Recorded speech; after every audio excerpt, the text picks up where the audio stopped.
My name is Ryan Mitchell, and today I'm going to tell you about the moment God spoke words that broke the cycle of torment I'd been trapped in, words that revealed He could give me rest, even when my thoughts refused to leave me alone. Before I continue, I want to ask you something.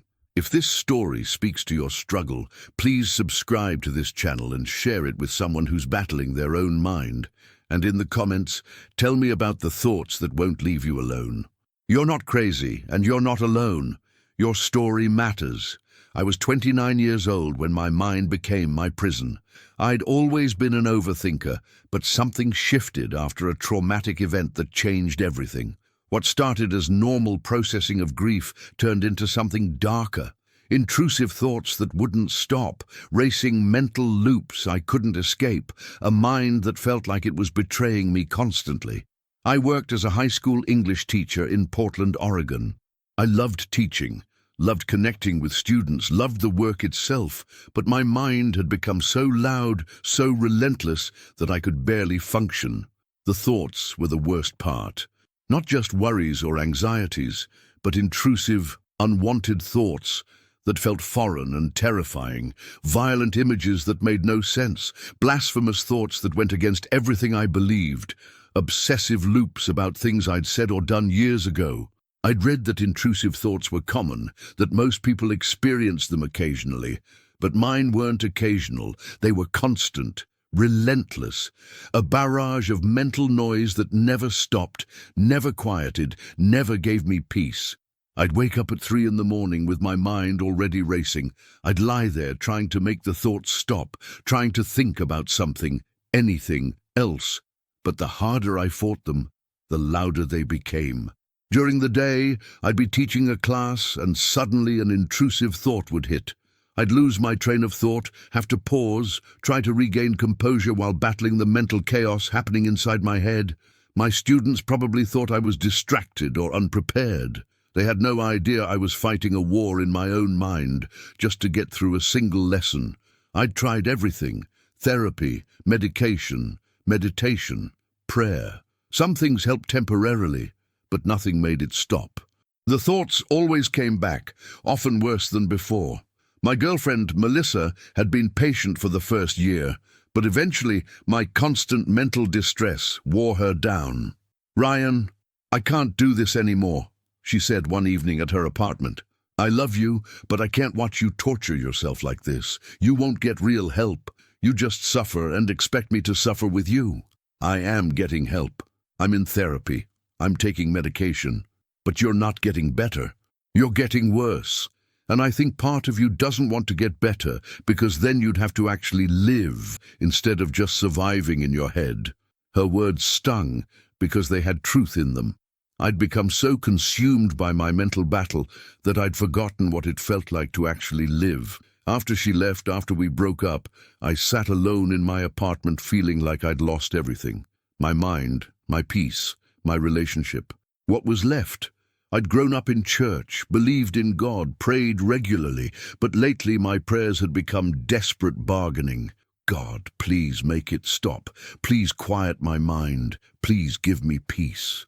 And when nothing changed, I'd feel abandoned, forgotten, like God had decided my suffering wasn't worth His attention. One Saturday night, after a particularly brutal week of intrusive thoughts and insomnia, I drove to my childhood church. It was empty and locked, but I sat in the parking lot, too exhausted to go anywhere else.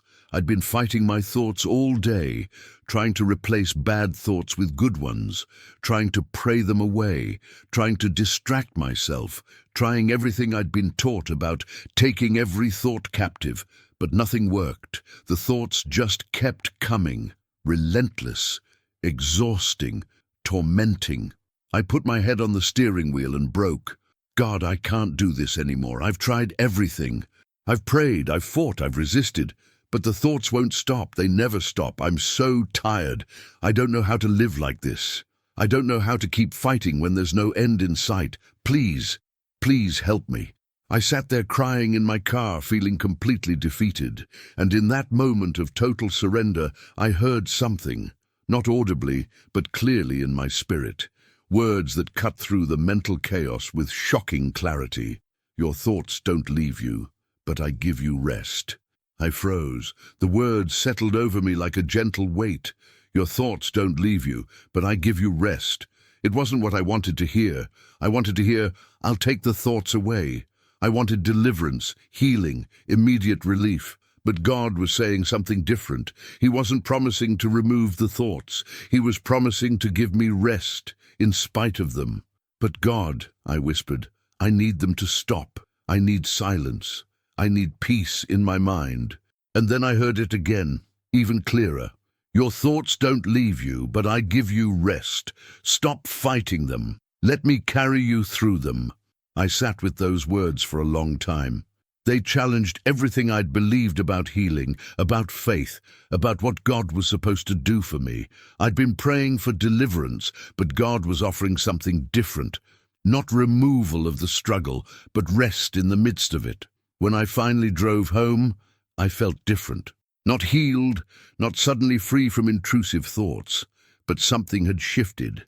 A small crack had formed in the prison I'd been trapped in. That night, I couldn't sleep as usual. The thoughts came, violent, blasphemous, obsessive, just like always. But instead of fighting them, instead of trying to make them stop, I tried something new. I acknowledged them. There's that thought again. It's unwanted. It's not who I am. And God gives me rest even though it's here. The thought didn't disappear, but something about acknowledging it instead of fighting it took away some of its power. I pulled out my Bible, something I'd been avoiding, because even reading scripture had become contaminated with intrusive thoughts. Every verse seemed to trigger blasphemous thoughts that made me feel like I was committing unforgivable sins. But I opened it anyway, and I landed on Matthew 11:28-30. Come to me, all you who are weary and burdened, and I will give you rest. Take my yoke upon you and learn from me, for I am gentle and lowly in heart, and you will find rest for your souls. For my yoke is easy, and my burden is light. Rest. There was that word again. Not deliverance, not healing, not removal of the burden. Rest. God was offering to carry the burden with me, to give me rest even while the burden remained. I started writing in a journal, something my therapist had suggested months ago, but I'd been too overwhelmed to do. I wrote, God spoke to me tonight. He said my thoughts don't leave me, but he gives me rest. I don't fully understand what that means yet, but I think it means I need to stop fighting so hard to control my mind and start trusting God to give me peace in the chaos. The next morning, I woke up exhausted as usual. The thoughts were there, loud and intrusive, but I tried this new approach. Instead of, no, stop thinking that. That's not who you are. Make it stop. I tried.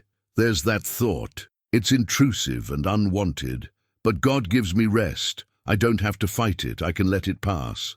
The thought didn't disappear, but I didn't spiral into panic about it either. That was new. At church the next day, I actually heard the sermon instead of being completely lost in mental chaos. The pastor talked about the difference between peace as the absence of trouble and peace as God's presence in the midst of trouble. We want God to remove our storms, he said. But sometimes God calms us in the storm instead of calming the storm itself. I felt like he was speaking directly to me. After the service, I approached him. Pastor Tom had known me since I was a kid. Can I talk to you about something? We sat in his office and I told him everything, about the intrusive thoughts, about feeling like my mind was betraying me, about feeling abandoned by God because he hadn't taken it away. Pastor Tom listened without judgment. When I finished, he said something that surprised me. Ryan, I've struggled with intrusive thoughts too, for years, and I've learned something important. The thoughts themselves aren't sin. Acting on them would be sin, but having them, that's just part of having a human brain that's been affected by trauma, stress, and living in a broken world. But they're so horrible, so against everything I believe. That's exactly why they're so distressing. Your mind is throwing the worst things at you precisely because you find them horrifying. If you were actually the kind of person who wanted those thoughts, they wouldn't bother you. This was a perspective I'd never considered. What helped you? I asked. Learning to let them pass without fighting them. Intrusive thoughts are like clouds. They come, they're there for a while, and then they pass. But when we fight them, when we try to push them away, we actually make them stronger. We give them power they don't deserve. How do I just let them pass? Acknowledge them without judgment. There's that thought. It's intrusive. It will pass. And then turn your attention to something else, not as a fight against the thought, but as a gentle redirection. I left that conversation feeling like someone had finally given me permission to stop fighting so hard, to stop seeing every intrusive thought as a moral failure or a sign that something was fundamentally wrong with me. That week I practiced this new approach. When an intrusive thought came, instead of spiraling into panic and trying to pray it away or replace it with a good thought, I'd simply acknowledge it. There's that violent image. It's intrusive and unwanted. God gives me rest even though it's here. Sometimes it worked, sometimes I still spiraled. But slowly, gradually, I was learning that I didn't have to be controlled by my thoughts just because they wouldn't leave. God's promise wasn't to take them away. His promise was to give me rest in spite of them. And that promise, that simple, profound promise, was starting to change everything.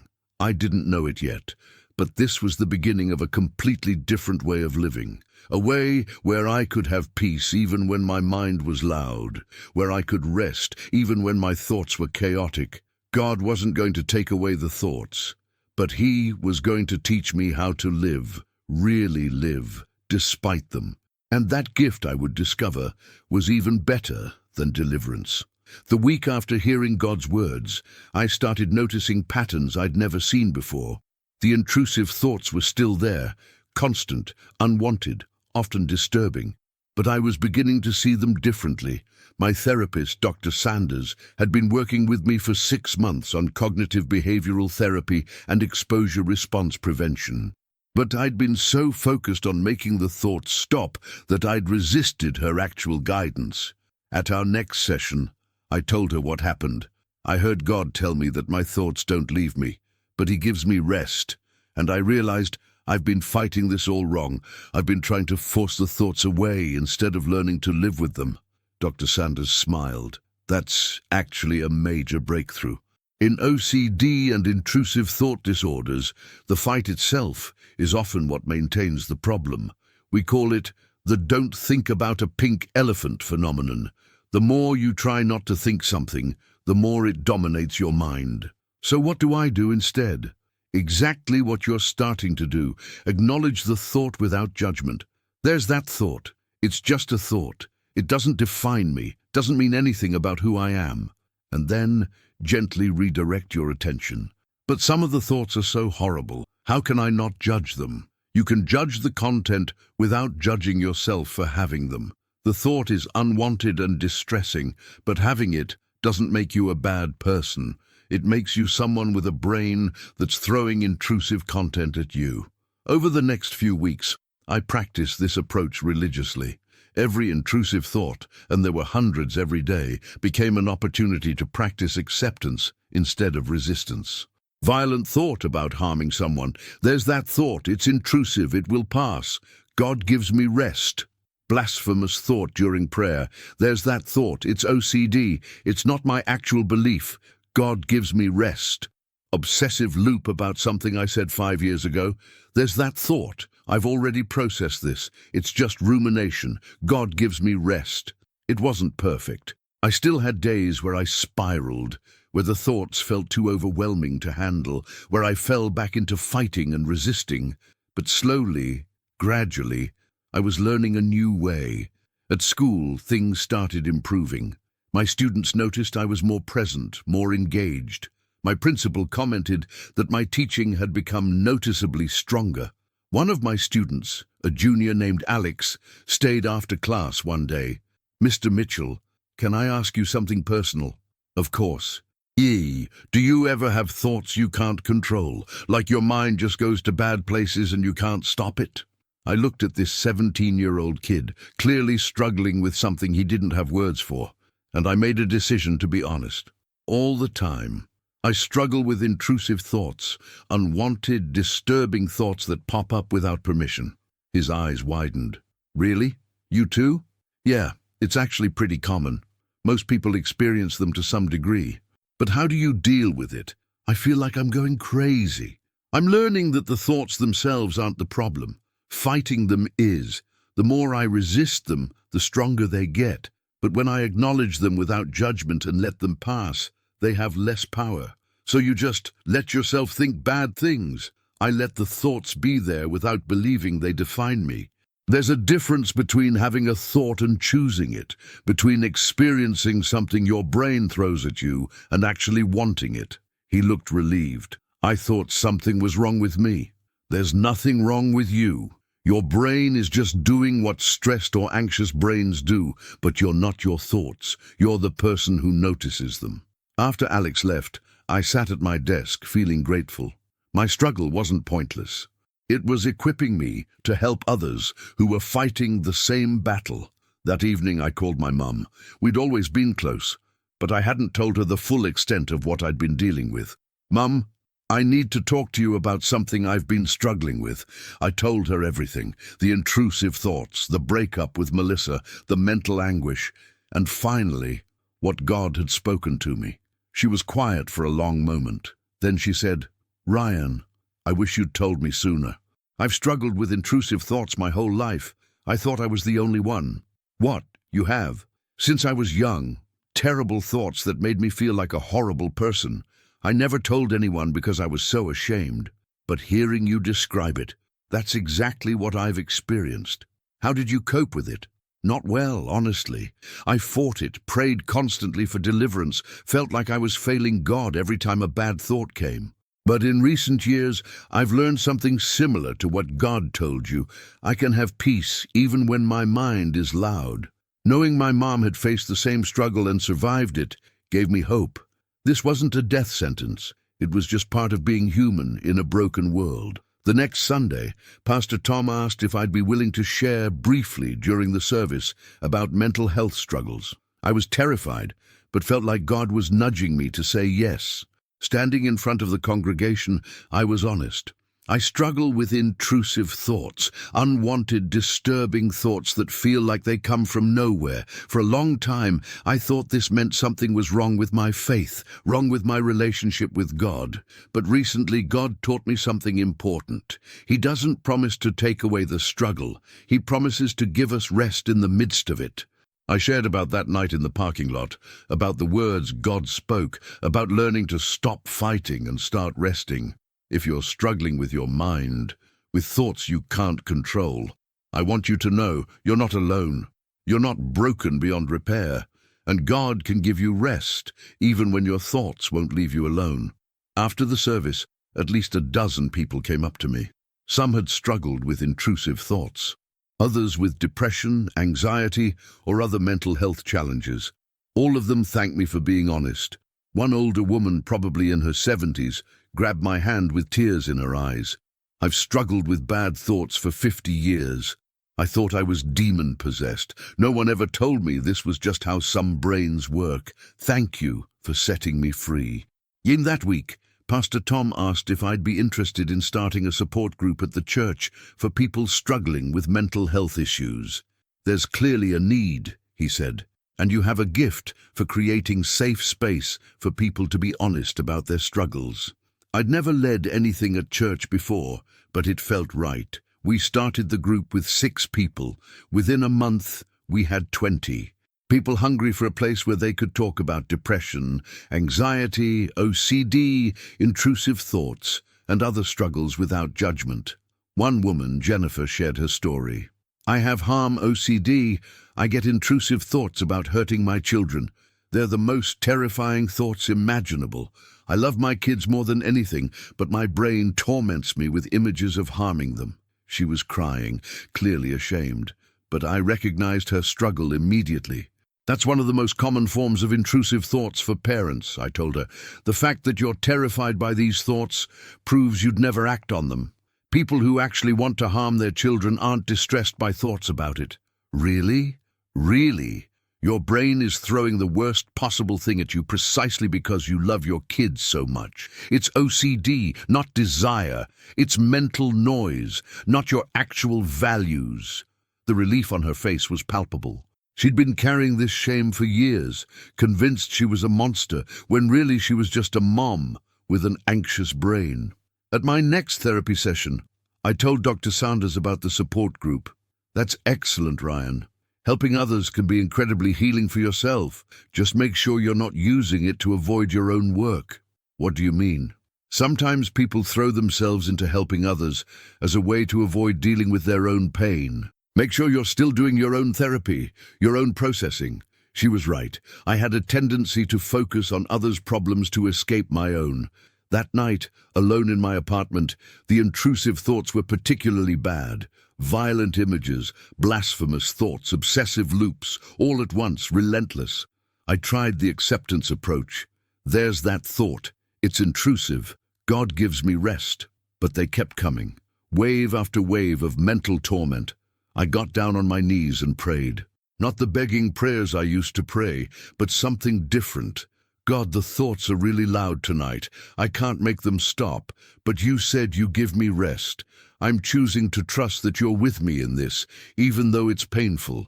Help me rest in you, even when my mind won't be quiet.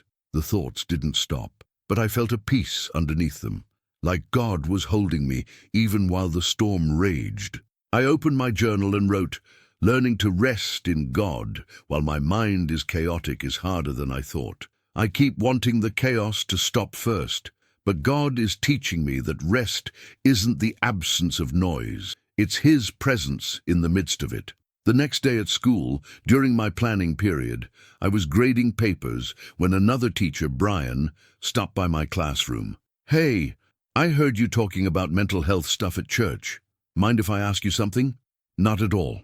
I've been dealing with depression for years. I'm on medication, I'm in therapy, but I still have really dark days. And honestly, I felt like a failure as a Christian because of it. Like if I just had more faith, I'd be healed." I used to think that too.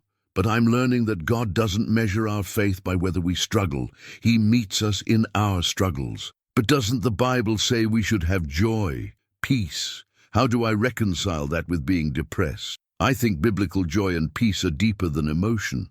They're about who holds us, not about how we feel in the moment. You can be depressed and still know God is with you. You can struggle mentally and still have faith. Brian looked like a weight had lifted. No one's ever told me that before. Everyone just tells me to pray more or have more faith. Faith isn't pretending everything's fine. Faith is trusting God even when everything isn't fine.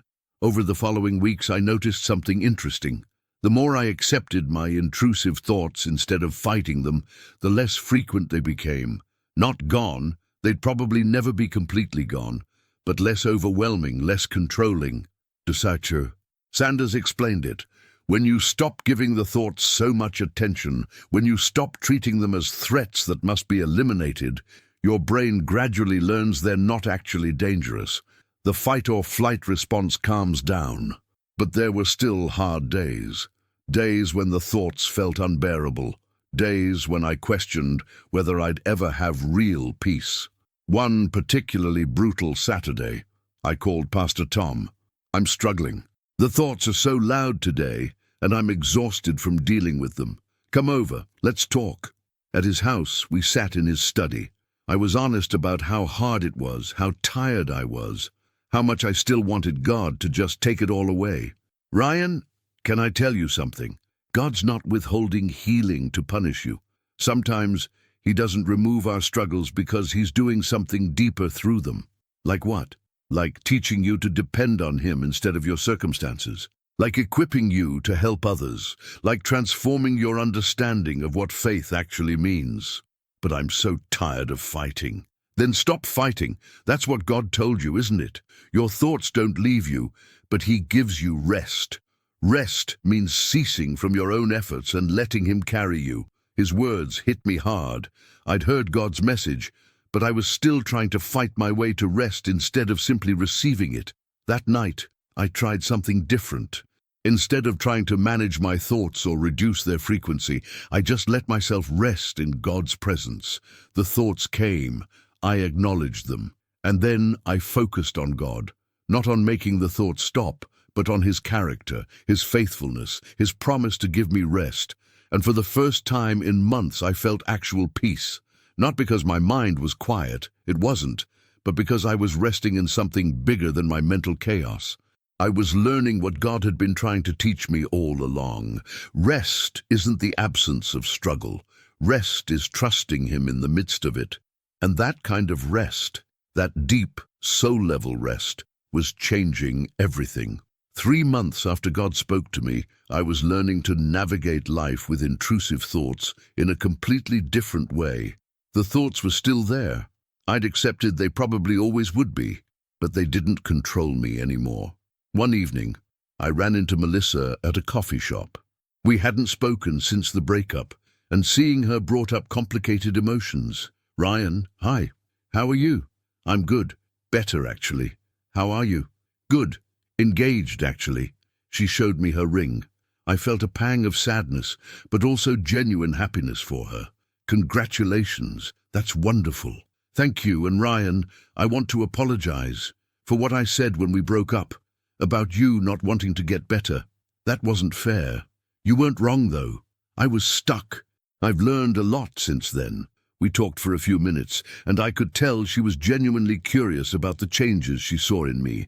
"You seem different, more at peace. I learned to stop fighting so hard, to accept that my mind might always be loud, but God gives me rest in spite of it. That's really beautiful. I'm glad you found that." After she left, I sat with my coffee feeling grateful. Not for the breakup itself, but for what it had pushed me toward. If I'd stayed in that relationship while still fighting my thoughts so desperately, we both would have been miserable. At the support group that week, we had a new member, a college student named Tyler, who'd been having panic attacks and intrusive thoughts about going crazy. "What if these thoughts mean I'm losing my mind?" he asked, clearly terrified. I recognized that fear immediately. The fact that you're worried about losing your mind is actually proof you're not. People who are genuinely psychotic don't typically have insight that something's wrong, but the thoughts are so weird, so unlike me. That's exactly what makes them intrusive. They're ego-dystonic. They go against your values and beliefs, which is why they're so distressing. If these thoughts actually aligned with who you are, they wouldn't bother you. Jennifer, the mum with harm OCD, added, "I used to think my intrusive thoughts about harming my kids meant I was dangerous. But my therapist explained that it's the opposite. People with harm OCD are statistically the least likely to act violently because they're so disturbed by the thoughts." Tyler looked relieved. "So I'm not going crazy?" "You're not going crazy. You're experiencing a very common mental health challenge. It's treatable, and you can learn to live well with it." After the meeting, Tyler pulled me aside. "Thank you. I've been so scared and no one understood. My parents think I just need to pray more.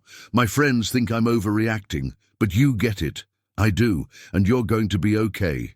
It takes time and work, but you can get to a place where the thoughts don't control your life." That Saturday, I went hiking with an old friend from college, Josh. We'd been close once, but had drifted apart. He'd reached out, wanting to reconnect.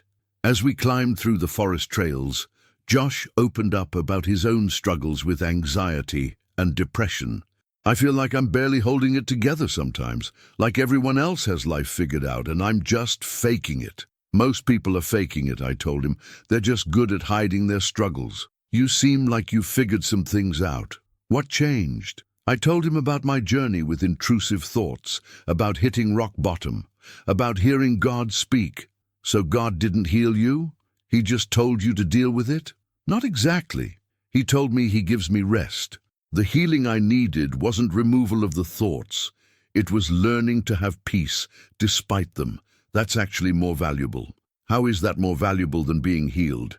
"Because circumstances will always fluctuate. But if I learn to rest in God regardless of circumstances, that peace can sustain me through anything." Josh was quiet for a while as we walked. Then he said, "I think I've been waiting for my life to get easier before I can have peace." But maybe peace comes first, and then life gets easier. That's exactly it. At my next therapy session, Dr. Sanders and I talked about dating again. How do you feel about the possibility of a new relationship? Scared. What if the intrusive thoughts drive someone away again? That's possible, but you're in a different place now than you were with Melissa. You're not trying to hide your struggles or fight them away. You've accepted them as part of your reality. So I just tell someone on the first date, "Hey, I have OCD and intrusive thoughts?" She laughed. Maybe not the first date, but when things get more serious, yes, being honest about your mental health is important. The right person will accept you, thoughts and all. What if no one can handle it? Then they're not the right person. You need someone who can love the whole you, not just the easy parts. A few weeks later, I met someone at church. Her name was Kate, and she was new to Portland. We started talking after a service, and I felt an immediate connection. We went for coffee, then dinner, then a walk through the park. She was easy to talk to, genuine, and had her own story of struggling with anxiety. On our third date, I decided to be honest about my intrusive thoughts. I need to tell you something. I have OCD. I struggle with intrusive thoughts. Unwanted, disturbing thoughts that my brain throws at me constantly. I braced myself for her reaction, but Kate just nodded. Thank you for telling me. I actually struggle with pure OCD too. Mine manifests as relationship obsessions. Constant doubt about whether I'm with the right person, whether I really love them, all that fun stuff. I was stunned. Really? Yeah, it's been a struggle for years, but I've learned to manage it through therapy and accepting that my brain is just going to do this sometimes. And Dune, we talked for hours about our respective struggles, about learning to live with intrusive thoughts, about finding rest in God despite mental chaos. It's actually a relief, Kate said, to be with someone who gets it. I've dated people before who couldn't understand why I couldn't just stop overthinking, but you actually understand. Over the following months, Kate and I navigated our relationship with unusual honesty about our mental health struggles. When she was having a bad OCD day, she'd tell me. When my intrusive thoughts were particularly loud, I'd let her know. We learned to support each other without trying to fix each other, to offer presence without solutions, to remind each other of truth when lies felt overwhelming. One evening, Kate had a complete breakdown. Her relationship OCD was telling her she didn't really love me, that she needed to leave, that she was making a huge mistake. "I know it's OCD," she cried. "But what if it's not? What if I'm lying to myself?" I held her while she cried. "The fact that you're this distressed about it proves it's OCD. If you actually didn't want to be with me, you wouldn't be in agony over the thought of leaving." "How do you know?" "Because I've learned to recognize the difference between truth and intrusive thoughts. Truth brings peace, even if it's hard. OCD brings panic and confusion." She calmed down eventually. Later she said, "Thank you for not taking it personally, for understanding it's the OCD, not actually about you. I get it. I have thoughts all the time that don't reflect my actual feelings. That's just what our brains do." At school, I started being more open with students about mental health, not sharing inappropriate details, but being honest that I struggled too, that it was okay to not be okay, that seeking help was strength, not weakness. Several students opened up to me about their own battles with anxiety, depression, and intrusive thoughts. I became known as a safe person to talk to, and my classroom became a place where mental health struggles weren't shameful. The principal called me in one day. I worried I'd overstepped, been too open, but she said, "I wanted to thank you. Several parents have told me their kids feel safe talking to you about mental health struggles. That's rare and valuable. Keep doing what you're doing." And the support group continued to grow. We now had 30 regular attendees and had to split into 2 groups. People were finding community, hope, and practical tools for managing their mental health. One night, Jennifer shared a breakthrough. "I realized something this week. I've been trying to prove to myself that I'm not dangerous by analyzing every thought, every feeling, looking for evidence I'd never hurt my kids. But that's just another form of fighting. What I need to do is accept that I can't have 100% certainty about anything, and that's okay. That's huge, I told her. The need for certainty is what keeps OCD alive. When we can sit with uncertainty, the obsessions lose their power. Tyler, who'd been coming for a few months, shared his own progress. I'm still having intrusive thoughts, but they don't scare me the way they used to. I recognize them now. Oh, there's that weird thought again. It'll pass. Watching people find freedom was incredibly rewarding, but I also noticed something in myself. I was using their progress to avoid my own continued struggles. Dr. Sanders called me out on it. You're doing important work with the support group, but I sense you're also using it to feel like you've arrived, like you're beyond needing help yourself. She was right. I'd been neglecting my own therapy work, skipping my exposure exercises, avoiding the hard work of sitting with uncomfortable thoughts. I guess I thought helping others meant I was healed. Helping others is part of your healing. But you're still in process. We all are, always. Don't mistake progress for arrival. That night, I had my worst episode in months. Intrusive thoughts hit like a tidal wave. Violent, blasphemous, obsessive. I spiraled into panic, questioning everything, feeling like I was back at square one. I called Kate, sobbing. I thought I was getting better, but I'm not. I'm still broken. She came over immediately. She didn't try to fix it or talk me out of it. She just sat with me. You're not broken. You're having a hard night. This doesn't erase all your progress. It's just a bad day in a journey that's mostly been good. But the thoughts are so loud. I can't make them stop. You're not supposed to make them stop, remember? Your thoughts don't leave you, but God gives you rest. You're trying to fight again. Stop fighting. Just rest. Her words cut through the panic. I'd gotten so focused on progress that I'd forgotten the actual lesson. Rest, not resistance. I took deep breaths, acknowledged the thoughts without fighting them, chose to trust God's promise even though I felt anything but restful. Slowly, the panic subsided. The thoughts were still there, but I wasn't drowning in them anymore. Thank you, I told Kate, for reminding me what I'd forgotten. That's what we do for each other. I'll forget tomorrow, and you'll remind me. Later that night, I updated my journal. I had a setback today. Reminded me that healing isn't linear, that I'm still learning, that I'll probably always have to practice rest instead of resistance. But that's okay. God's promise isn't that the thoughts will leave. It's that He gives me rest. And tonight, even in the midst of mental chaos, I found that rest again. I was learning that this journey wasn't about reaching a destination where I no longer struggled. It was about learning to live, really live, despite the struggle. And with God's help, with community support, with honest relationships and good therapy, I was doing exactly that.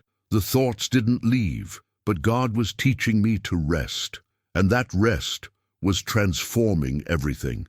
A year after God spoke to me in that parking lot, Kate and I were talking about moving in together. It brought up fears I hadn't faced yet. What if living together triggered worse intrusive thoughts? What if I couldn't hide my bad days?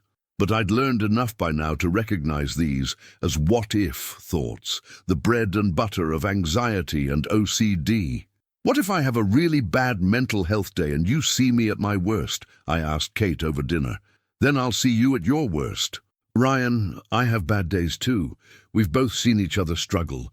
That's part of loving someone, seeing all of them, not just the highlight reel. We found an apartment in northwest Portland. Moving in together felt like a huge step, but I was learning to take steps forward even when fear came along for the ride. At work, the principal asked if I'd be willing to lead a professional development session on creating mentally healthy classrooms. I was honored, but terrified. Standing in front of my fellow teachers, I shared my own story more fully than I ever had at school. I have OCD. I struggle with intrusive thoughts daily. For years I hid this, thinking it made me weak or unfit to teach. But I've learned that my struggles actually make me a better teacher, more compassionate, more aware, more willing to create space for students who are struggling. I talked about recognizing signs of mental health struggles in students, about reducing stigma, about being a safe adult to talk to. After the session, several teachers approached me privately. Most shared their own mental health struggles, depression, anxiety, PTSD. All of them thanked me for being honest. One veteran teacher, Mrs. Thompson, said with tears in her eyes, "I've taught for 30 years with depression. I've never told anyone. I thought it meant I wasn't strong enough for this job. Thank you for showing me that's not true." The support group continued to expand. We now had 3 groups meeting weekly, plus an online community for people who couldn't attend in person. The testimonies of transformation were incredible. One member, David, had been suicidal when he first came. His intrusive thoughts about harming himself had been so persistent he'd almost acted on them. 6 months later, he shared, "I still have the thoughts, but I understand now they're just thoughts. They don't define me, and they don't control me. God gives me rest even when my brain is screaming at me." But I also watched some people struggle to embrace the message. They wanted deliverance, instant healing, the thoughts to just stop. And when that didn't happen, they felt like God had failed them. One woman, Sandra, left the group frustrated. "I came here hoping to be healed, but all you're teaching is to accept the struggle. I don't want to accept it. I want it gone." I understood her frustration. I'd felt the same way for years, but I'd learned that acceptance wasn't resignation. It was the path to actual freedom. At my therapy session, I processed Sandra's departure with Dr. Sanders. It's hard watching someone reject the very thing that could help them. "You can't force someone to accept acceptance," she said. "Some people need to exhaust all other options first. Maybe she'll come back when she's ready. Did I do something wrong? You shared what worked for you, but everyone's on their own timeline. Your job isn't to fix everyone. It's to offer hope and let them choose what to do with it." That spring, Pastor Tom asked if I'd consider writing a book about my journey. A publisher friend of his thought there was a need for honest stories about mental health from a Christian perspective. "I don't know if I'm qualified to write a book. You're living the story people need to hear. You don't have to be an expert. You just have to be honest." I started writing. It was harder than I expected, not the writing itself, but the vulnerability of putting my struggles on paper for strangers to read. One chapter focused on the worst intrusive thoughts I'd experienced. I wrote it, then deleted it, then wrote it again. It felt too raw, too exposing. Kate read the draft. "This is the most important chapter. This is what people need to hear, that you can have horrible, disturbing thoughts and still be a good person. That thoughts aren't character. But what if people judge me? What if they think I'm dangerous or perverted or blasphemous? Then they're not your audience. Your audience is the people suffering in silence with the same thoughts, believing they're alone and broken. You're giving them permission to be honest." I kept the chapter. That summer, Kate and I got engaged. I proposed at the coast, where we'd taken our first weekend trip together. It was simple, honest, and perfect. Planning the wedding brought up new anxiety. What if I had intrusive thoughts during the ceremony? What if my mind ruined this important moment? But I'd learned enough by now to recognize these fears for what they were. Anticipatory anxiety about something that might not even happen. "If I have intrusive thoughts during our wedding, I'll acknowledge them and refocus on you," I told Kate. "They don't have to ruin anything unless I let them." "Exactly. And if you need to pause and breathe, pause and breathe. I'm not going anywhere." My book came out that fall. The response was overwhelming. Hundreds of people reached out, many sharing they'd struggled with intrusive thoughts for years in silence, believing they were uniquely broken. One message stood out. "I'm a pastor who struggled with blasphemous, intrusive thoughts for 20 years. I thought I was going to hell. Your book helped me understand it's OCD, not my actual beliefs. You saved my life." Reading that message, I cried. My suffering hadn't been pointless. God was using it to help others find freedom. But the book also brought criticism. Some reviewers said I wasn't trusting God enough for healing, that I was settling for management instead of deliverance, that true faith would result in complete freedom from intrusive thoughts. These criticisms stung, triggering old doubts. Was I wrong? Should I be pursuing deliverance more aggressively?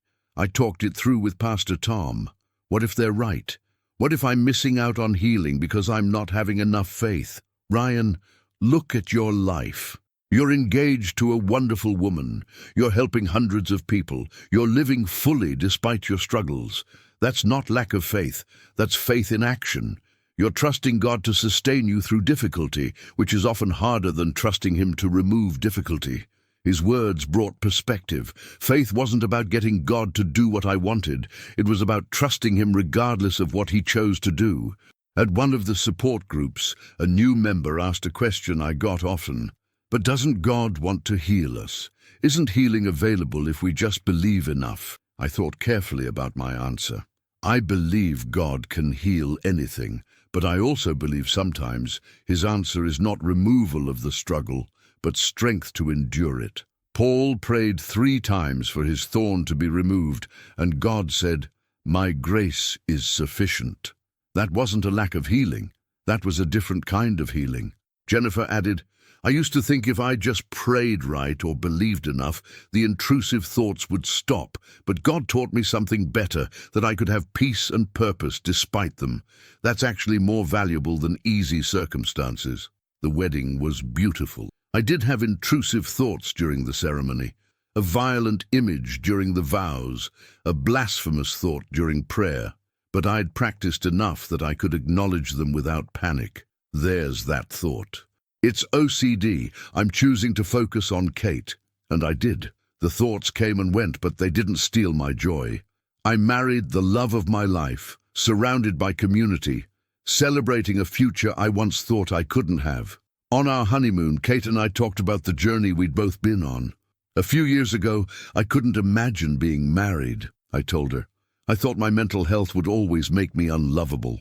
And I thought my relationship OCD meant I'd never be able to commit to anyone. But here we are.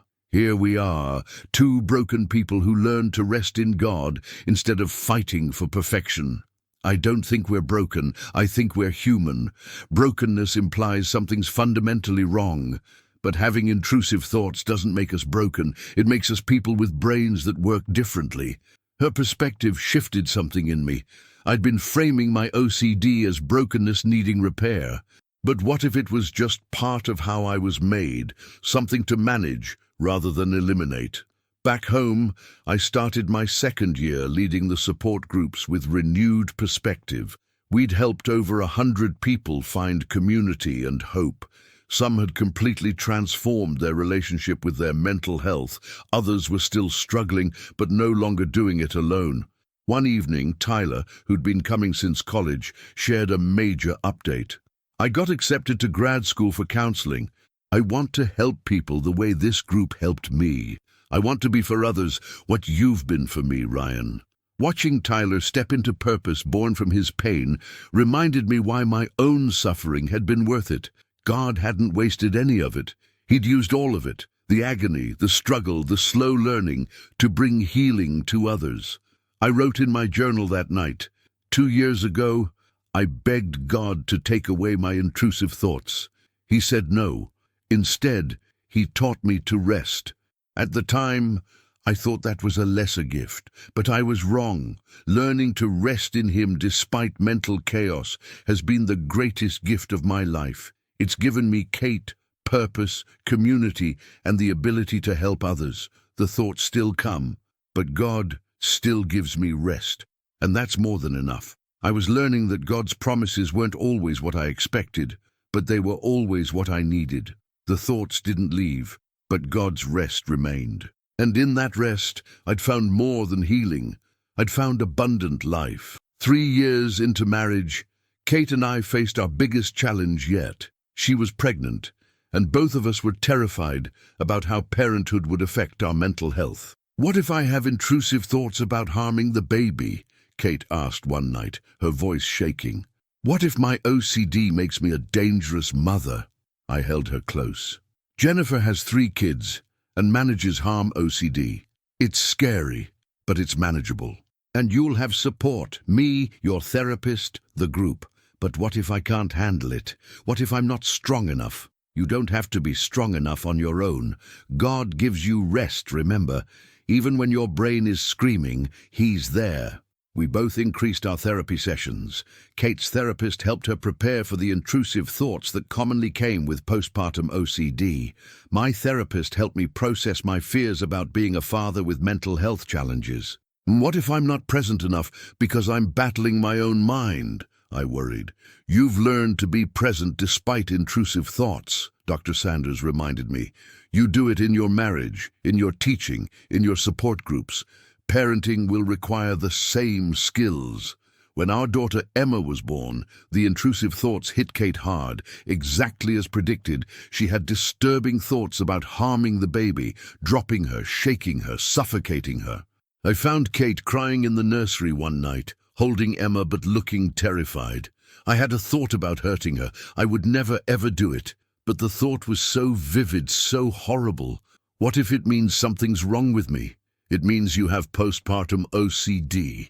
It means your brain is doing exactly what we were warned it might do. The thoughts are intrusive, unwanted, and the opposite of what you actually feel. How can I trust myself? Because you're terrified by these thoughts. People who actually want to harm their babies aren't distressed by thoughts about it. Your horror at these thoughts proves you're safe. We got her connected with a specialist in perinatal OCD. With therapy, support, and time, Kate learned to manage the intrusive thoughts without letting them steal her joy in motherhood. But I had my own struggles. Sleep deprivation made my intrusive thoughts worse. The responsibility of protecting Emma triggered obsessive checking. Was she breathing? Was she safe? Had I locked all the doors? One night, I checked on Emma 17 times between midnight and 6 a.m. Kate found me the 18th time. "Ryan, you're spiraling. The checking isn't keeping her safe. It's feeding your OCD." She was right. I'd fallen back into old patterns, trying to control outcomes through compulsions. At my next therapy session, Dr. Sanders helped me see what was happening. Parenthood has triggered your need for certainty, but you can't have 100% certainty about your child's safety. You have to sit with the uncertainty and trust anyway. But what if something happens because I didn't check enough? What if something happens because you did check? You can't logic your way out of OCD. You know this. You have to accept the uncertainty and choose rest over compulsion. I started doing exposure work again, deliberately not checking on Emma when the urge came, sitting with the anxiety, trusting God with her safety. It was excruciating, but slowly I learned to be a present father without being a compulsive one. At work, I was asked to speak at a mental health conference for educators. Standing in front of 500 teachers, I shared our family story. Two parents with OCD raising a daughter, learning to rest in God despite intrusive thoughts. People ask if we're worried about passing our mental health struggles to Emma, I said. Honestly, yes, but we're more worried about passing shame about mental health to her. If she struggles like we do, we want her to know it's manageable, treatable, and doesn't make her broken. After the conference, dozens of teachers approached me. Many had been hiding mental health struggles for years, afraid it made them unfit to teach. My honesty gave them permission to seek help. One teacher told me, "I've had intrusive thoughts for 20 years. I thought I was the only teacher dealing with this. Thank you for showing me I'm not alone." The support groups continued expanding. We now had groups in 5 locations across Portland, plus online meetings for people in other states who'd read my book. One online member, Rachel from Texas, shared her breakthrough. "I spent 10 years praying for God to take away my intrusive thoughts. They never left. I felt abandoned and faithless. But your book taught me God wasn't ignoring my prayers. He was answering differently. He was giving me rest instead of removal. And honestly, that's been more transformative. But not everyone embraced the message. I received angry emails from people who thought I was promoting settling instead of seeking healing, who believed I was undermining faith in God's power to deliver. One email particularly stung. "You're leading people astray by teaching them to accept mental illness instead of fighting it. God wants to heal us completely, not just help us cope. Your message is dangerous." I showed the email to Kate. What if they're right? What if I'm keeping people from real healing by teaching acceptance? Ryan, look at the fruit. How many people have found freedom through what you teach? How many have stopped suffering in silence? How many have learned to actually live instead of just surviving? She was right. The proof wasn't in whether the thoughts left. It was in whether people found peace despite them. Pastor Tom asked if I'd write a curriculum for churches wanting to start mental health support groups. It was a huge project, but it felt important. I spent 6 months developing materials, leader guides, participant resources, scriptural foundations for mental health ministry. The curriculum emphasized what I'd learned. God's healing sometimes looks like removal of struggle, but often looks like sustaining grace through struggle. Churches across the country started implementing the curriculum. I received stories of transformation, people finding community, hope, and practical help for mental health challenges they'd been suffering with alone. One pastor wrote, "We had a woman attempt suicide last year. She's now leading our mental health support group using your curriculum. She told me, I wanted God to take away my depression. Instead, He taught me to rest in Him despite it. That's actually saved my life." When Emma turned 2, Kate and I reflected on how far we'd come. "Remember when we were terrified to have a baby?" Kate said, watching Emma play.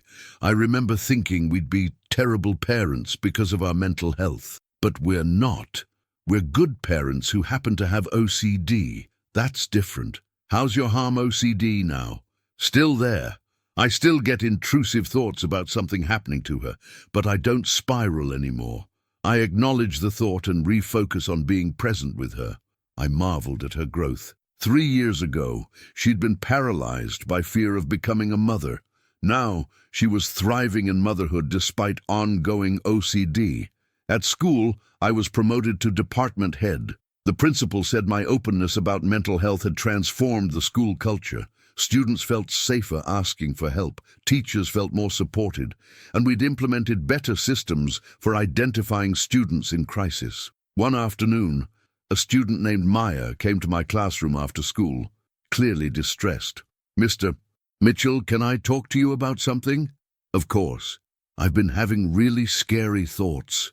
Thoughts about hurting myself. I don't want to hurt myself, but the thoughts won't stop, and I'm scared I'm going crazy." I recognized her struggle immediately. "Those sound like intrusive thoughts. Have you heard of OCD?" Over the next hour, I explained intrusive thoughts, helped her understand she wasn't dangerous or crazy, and connected her with the school counselor and her parents. 2 weeks later, Maya's mum called me. "Maya's been diagnosed with OCD. She's starting therapy, but I wanted to thank you. She said you were the first person who didn't make her feel like a monster for having these thoughts. You probably saved her life." These moments reminded me why my own suffering had purpose. Every person I could help, every life I could impact, made the struggle worth it. My second book came out that fall, focused specifically on parenting with mental health challenges. The response was even stronger than the first book. One review said, "Finally, a book that doesn't promise healing if you just have enough faith. Instead, it teaches how to have faith while struggling, how to rest in God when your mind won't be quiet." This is the book I needed 20 years ago. But I also received criticism from Christian leaders who felt I was promoting a defeatist mindset, that I should be encouraging people to claim healing rather than accepting struggle. It hurt. But I'd learned that I couldn't please everyone. My job was to share honestly what God had taught me and let others decide if it resonated. One Sunday, a woman approached me after church. She was probably in her 60s, well-dressed and put together. "I need to tell you something," she said. "I've been a Christian for 40 years. I've led Bible studies, served on committees, been the model Christian woman. But I've struggled with intrusive thoughts my entire life. I thought it meant I had demons, that I wasn't really saved, that something was fundamentally wrong with my faith." She was crying now. "Your book changed everything. You helped me understand these are just thoughts, not sin. That I can have intrusive thoughts and still love God. You set me free from 40 years of shame." Walking to my car after church, I thought about God's promise from that parking lot 5 years ago. "Your thoughts don't leave you, but I give you rest." The thoughts still hadn't left. I still had intrusive images, blasphemous thoughts, obsessive loops. Kate still struggled with harm OCD and relationship doubts. Emma was too young to know if she'd inherit our mental health challenges. But we had rest. Deep, sustaining, God-given rest that existed despite the mental chaos. And that rest, that precious, hard-won rest, was transforming not just our lives, but hundreds of lives through our ministry. I wrote in my journal, 5 years ago, God promised rest, not removal. I thought it was a lesser gift, but I was wrong. Rest in the midst of struggle is the greatest gift because it teaches us to depend on Him regardless of circumstances. The thoughts didn't leave, but God kept His promise. He gave me rest, and that rest has been more than enough. I was learning that God's best gifts often come wrapped in unexpected packages. And His promise of rest, though different from what I'd wanted, was exactly what I needed. 7 years after God spoke to me in that parking lot, I received an invitation that both excited and terrified me. A major Christian conference wanted me to speak about mental health and faith to an audience of 10,000 people. "This is huge," Kate said when I told her. "This could reach so many people, or it could expose me to massive criticism. There will be people in that audience who think mental illness is just lack of faith. Probably, but there will also be thousands of people suffering in silence who need to hear your message." I accepted the invitation, then spent the next 3 months battling intrusive thoughts about it. What if I had a panic attack on stage? What if my mind went blank? What if I said something that harmed people instead of helping them? Dr. Sanders helped me work through the anticipatory anxiety.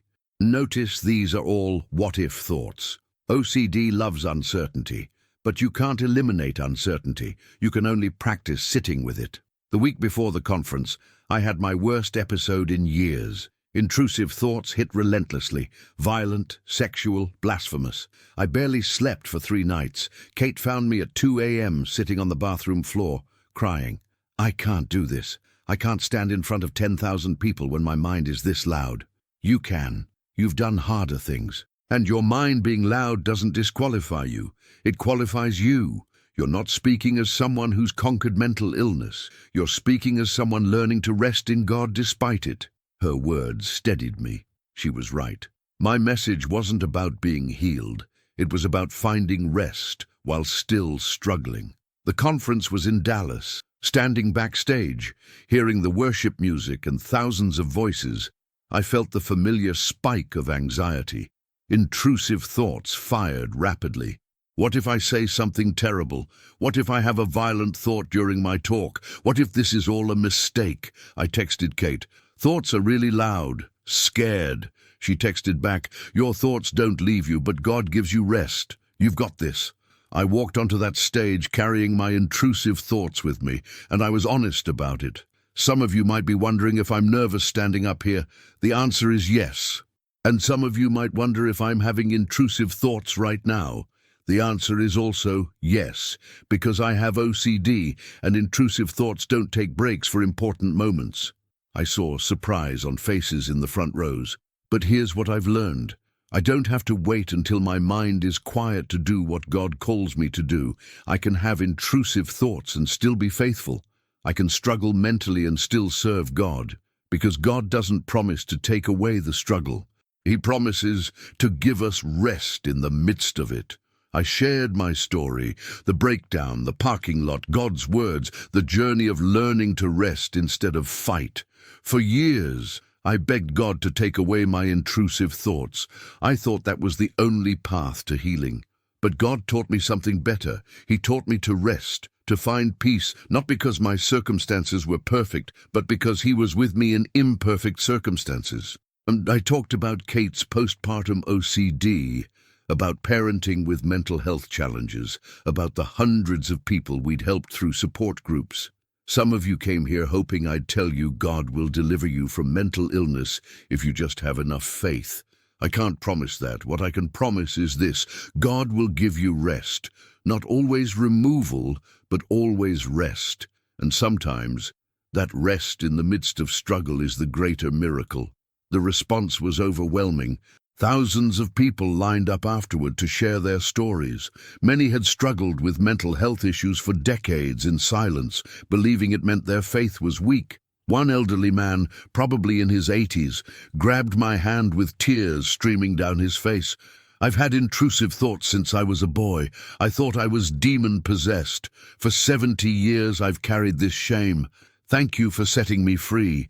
A young woman told me, "I've been suicidal because of my intrusive thoughts.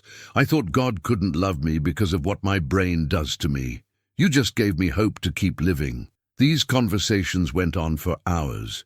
Pastor Tom, who'd come to support me, said, "Ryan, you just reached more people in one talk than most people reach in a lifetime." But the talk also brought fierce criticism. Several prominent Christian leaders wrote articles condemning my message, saying I was promoting a defeated Christianity, that I was undermining faith in God's power to heal. One viral blog post said, "Ryan Mitchell is telling Christians to accept mental illness instead of fighting it. This is dangerous theology that keeps people in bondage instead of leading them to deliverance." Reading these criticisms hurt.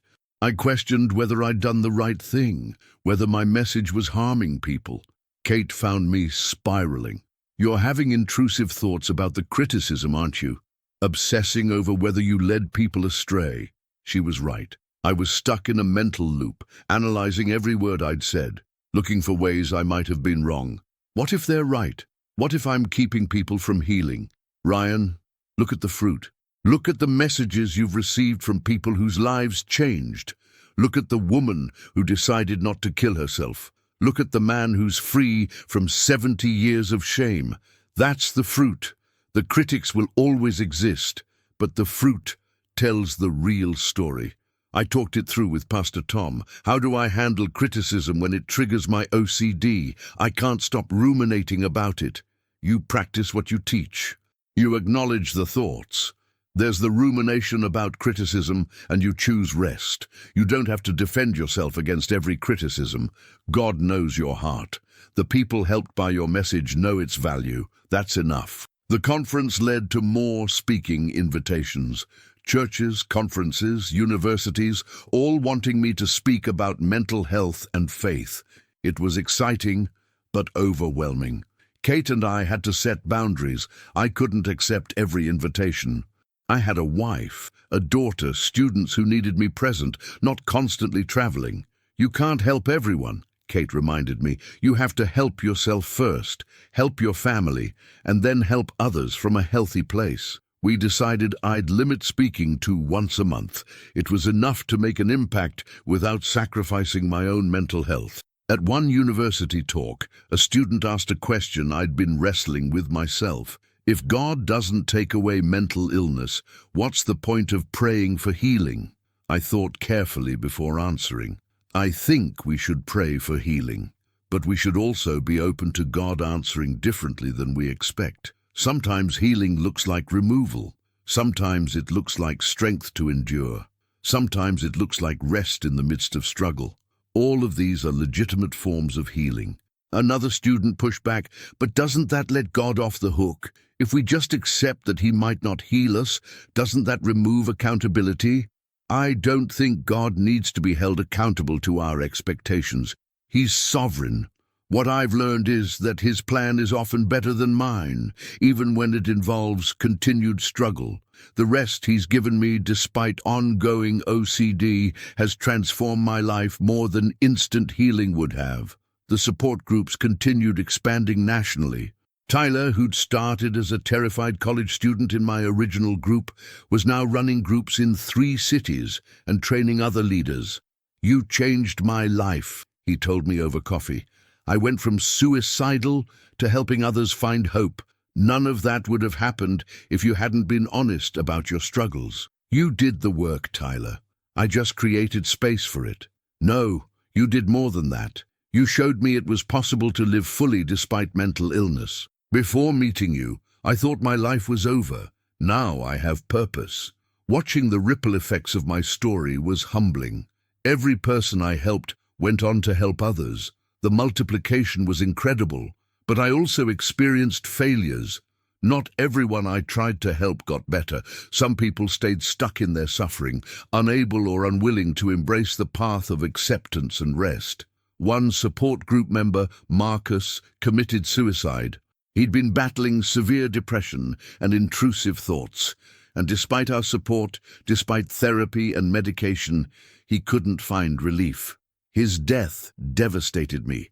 I obsessed over what I could have done differently, whether I'd failed him somehow.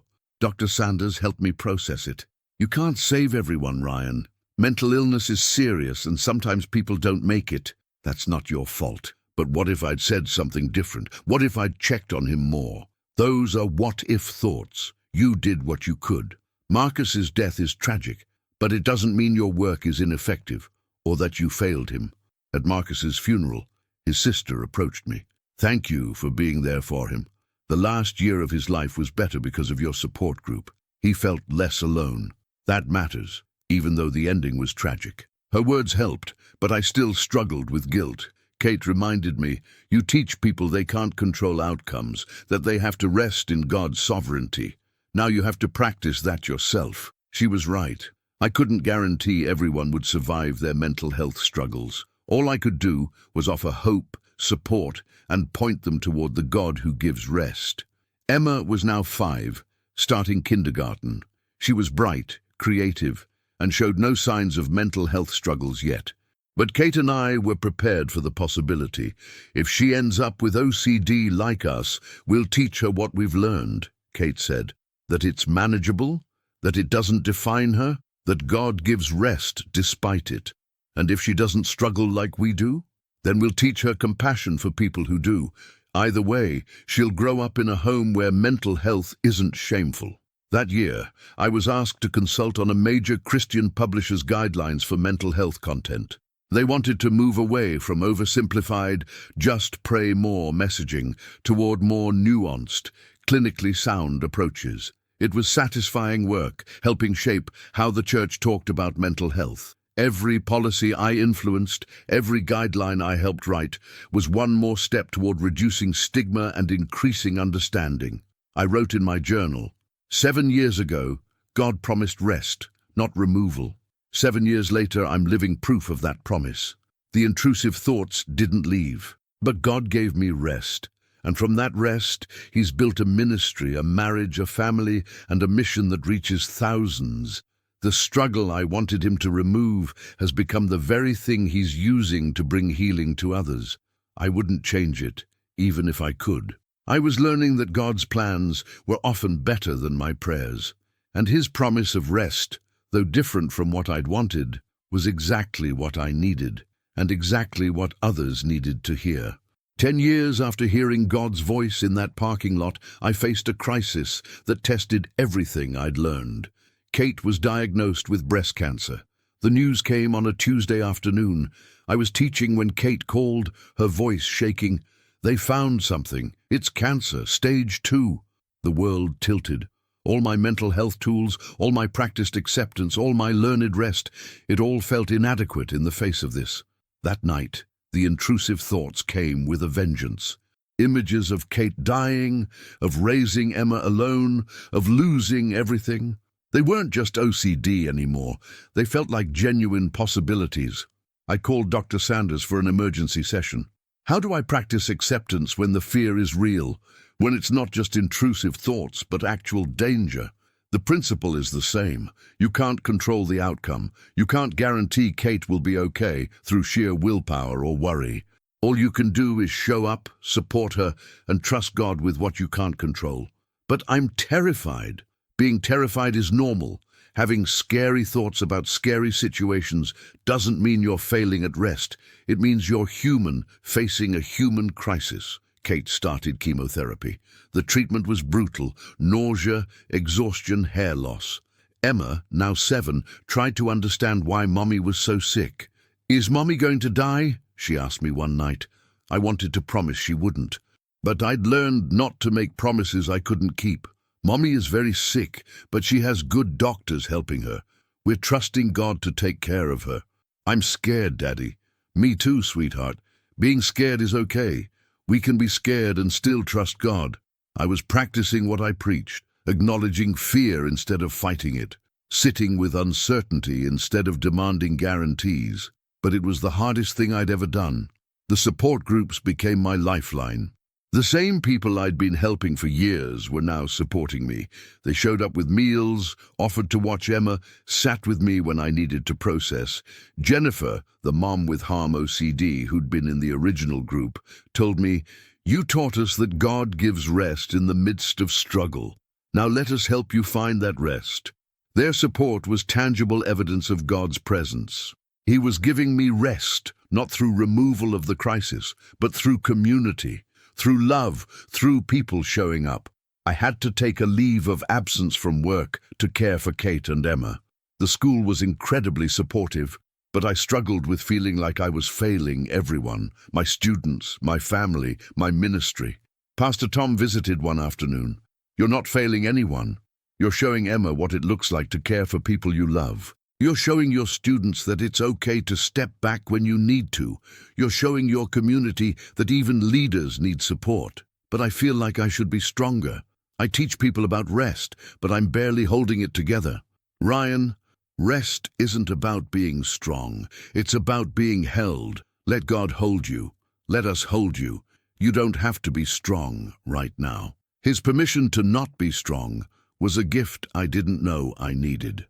Kate's treatment lasted 6 months. During that time, my intrusive thoughts were worse than they'd been in years, but I'd learned enough not to see that as failure. Stress makes OCD worse. That's just how it works.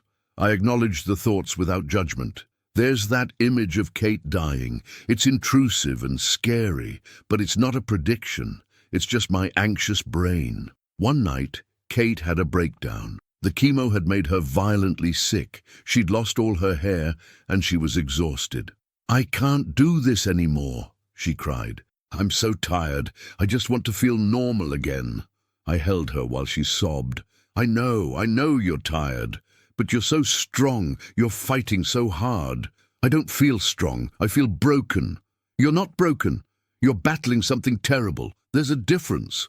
We'd had this conversation before. Roles reversed, when I was the one feeling broken by my mental health struggles. Now I got to give back the same grace she'd given me. Emma struggled with anxiety during Kate's treatment. She started having nightmares, became clingy, worried constantly about Kate dying. I recognized the signs immediately. She was developing anxiety in response to trauma. We got her into therapy right away. "Is she going to have OCD like us?" Kate asked. "Maybe. Maybe not. But if she does, we'll know how to help her. And she'll grow up knowing mental health struggles are manageable, not shameful." Her therapist said Emma was actually coping well given the circumstances. Having parents who understand anxiety and know how to talk about it is a huge protective factor. Kate finished chemotherapy in December. The scans showed the cancer was in remission. We celebrated Christmas with overwhelming gratitude and cautious hope. "I'm not the same person I was before cancer," Kate told me on Christmas Eve. "This changed me." "How?" "I used to think I needed to control everything to be safe, but cancer taught me I can't control anything. I can only trust." It's the same lesson you learned with OCD, but I had to learn it my own way.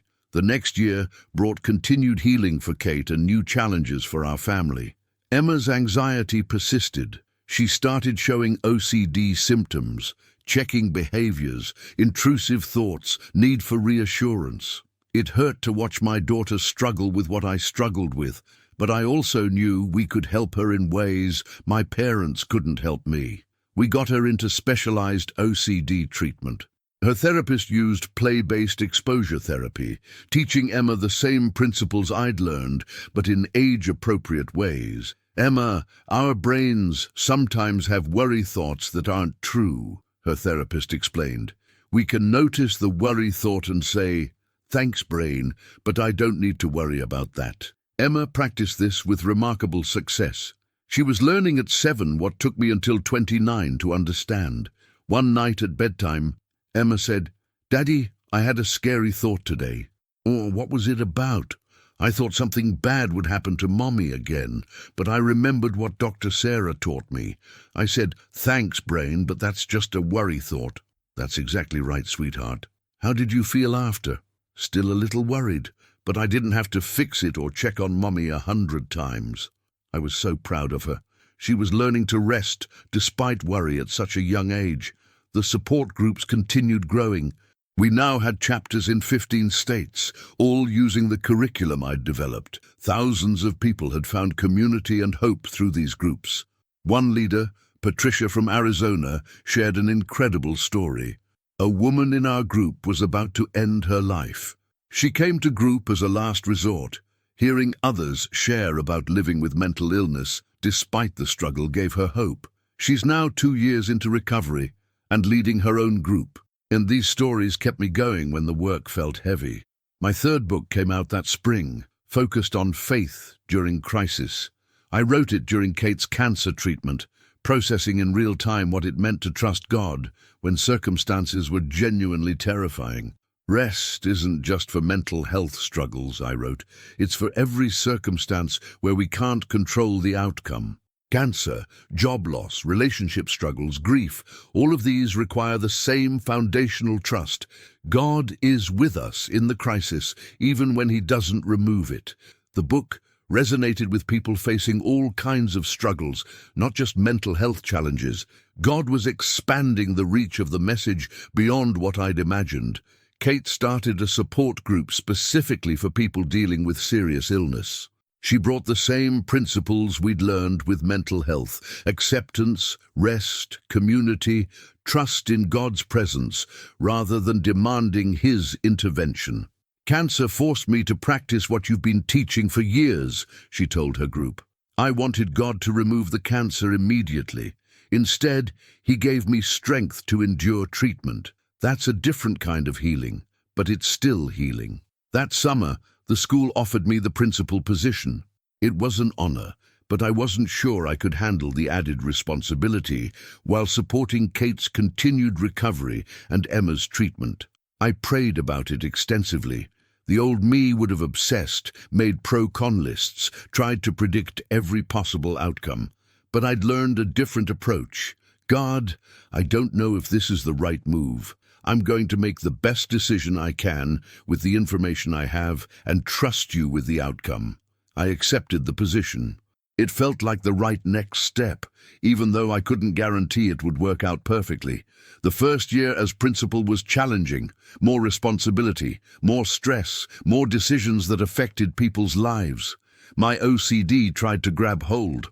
What if I made the wrong call? What if I failed everyone? But I'd learned to lead despite uncertainty, to make decisions without guarantees, to rest in God's sovereignty instead of trying to control outcomes. One teacher came to me struggling with severe anxiety. I don't know if I can keep teaching. The anxiety is too much. I shared my own story, something I'd never done as just a teacher, but felt free to do as a principal who'd been public about mental health. I have OCD. I've taught while having intrusive thoughts. I've led while battling anxiety. It's possible to do your job well while struggling mentally, but you need support, therapy, possibly medication, definitely community. And we got her connected with resources.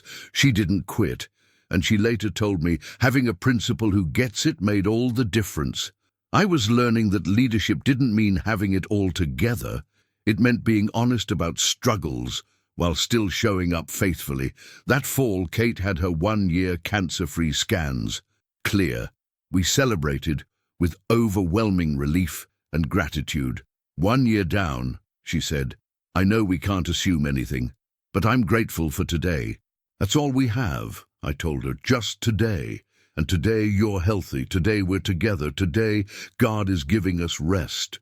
10 years after God spoke to me, I was living the fullness of His promise. The intrusive thoughts hadn't left. They never would. Kate's cancer could return. We lived with that uncertainty. Emma struggled with OCD. Genetics are real, but God was giving us rest. Every single day. In the midst of all the struggles, all the uncertainties, all the fears, He was there offering rest. And that rest, that precious, sustaining, life-giving rest, was more than enough. 12 years after God spoke to me in that parking lot, I received news that my first therapist, Dr. Sanders, had passed away. She'd battled her own health issues for years, though I'd never known the full extent.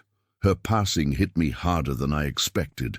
She'd been instrumental in my healing, teaching me the foundations of managing OCD when I was at my lowest point. At her memorial service, her daughter shared something that stunned me. My mother struggled with intrusive thoughts and OCD her entire life.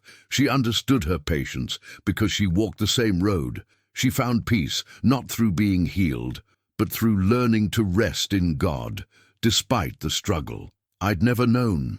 She'd helped me without ever revealing she fought the same battle. Her daughter approached me afterward. "You're Ryan Mitchell, aren't you? My mom talked about you often. She said you were proof that people could live full lives despite OCD. Your progress gave her hope for her own journey." Learning that I'd encouraged my therapist while she was helping me was profound. We'd both been helping each other, two people struggling with the same thing, both learning to rest. That year brought major transitions. Emma was now 9, thriving in therapy, but still managing OCD. She'd become remarkably self-aware about her thoughts. "Dad, I had an intrusive thought at school today," she told me one afternoon. "What did you do with it?"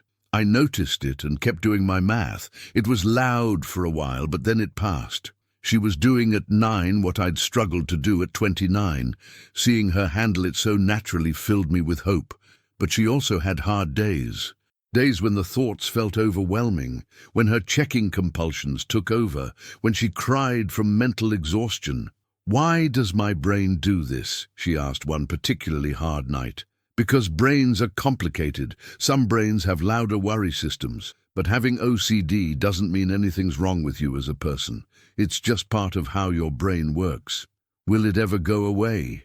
I wanted to lie, to promise her it would. But I'd learned the value of honest hope over false promises. It might get easier to manage. You might have periods where it's barely noticeable and periods where it's loud, but you're learning tools now that will help you for your whole life. You're learning to rest despite the noise. Like you and Mom? Exactly like me and Mom. Kate's cancer remained in remission, but the experience had changed her priorities. She left her high-pressure job to focus on the support group ministry full-time. "Life's too short to spend it doing things that don't matter," she explained.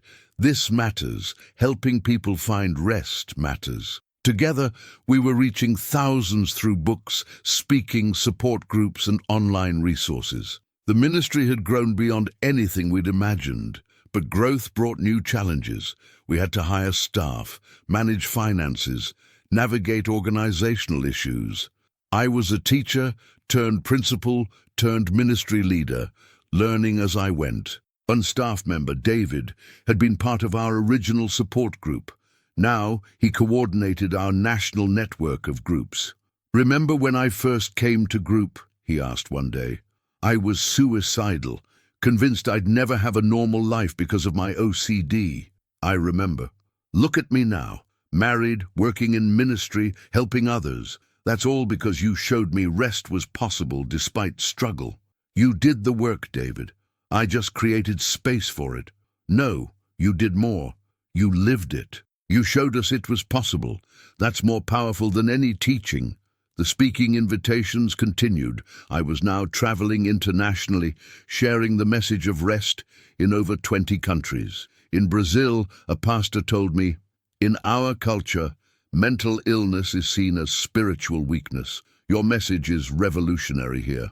In South Korea, a young woman approached me crying, "I thought I was the only Christian with intrusive thoughts. Thank you for showing me I'm not alone." In Kenya, a church leader said, "We've been teaching that enough faith brings healing, but we've created shame for people who don't get healed. You're giving us a better theology." Seeing the global need for this message was overwhelming. Everywhere I went, people were suffering in silence, believing their mental health struggles meant they'd failed God. But I also saw pushback. In some countries, the idea that God might not remove mental illness was seen as heresy.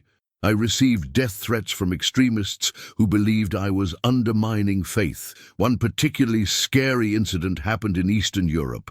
A man rushed the stage during my talk, shouting that I was a false teacher leading people to hell. Security removed him, but the experience shook me.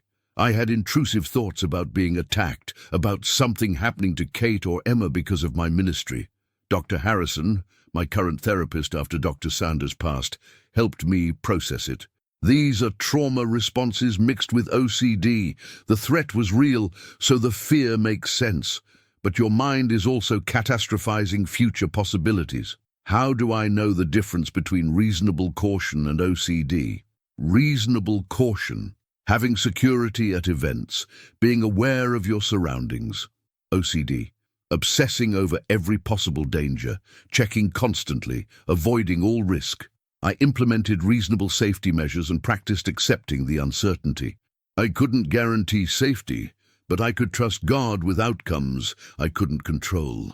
At school, I was in my 3rd year as principal.